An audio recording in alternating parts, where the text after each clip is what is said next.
would have to be, for me, the first session with Richard and Wendy. I think the speaking up and understanding what your risks are, understanding people's behaviors in organizations.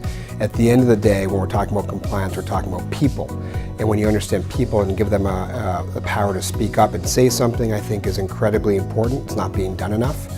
And hearing Richard's story about the other side of bribery and who pays the bribes and how he gets around compliance and how he gets around internal controls, that's really powerful stuff, so people can be measured and understand this is a real issue with real people, and how do we fix those problems. And I think Richard did a great job.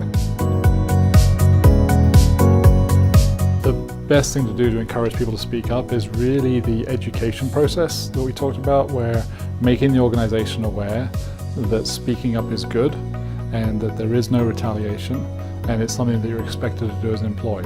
That you've got to break down the conception that you're snitching on someone and really encourage people that it's the right thing to do for the organization. So sharing those stories of what people have done, what the outcomes have been, that helps make everyone aware that it is something they should be doing.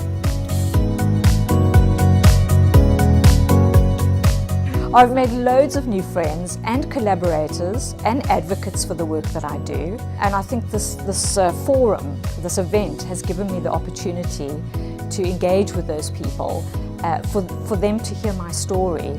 And so I have a whole host of business cards that I'll be taking home with me.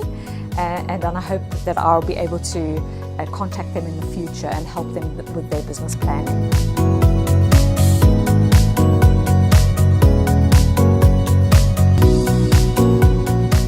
As to the session which left the deepest impression on me, those would certainly be the ones that were led by Leonard McCarthy of the World Bank and David Green of the SFO. I mean, these are people that I've been reading about for years. As a matter of fact, I did an event with the World Bank. I read about their thought leadership, their opinion on very relevant issues to some of the current compliance challenges. But now to meet them in person and to hear firsthand their thought leadership and what their own reflections are on some of the current challenges in this field of anti-corruption and anti-bribery, well, that's not something I'm easily going to forget.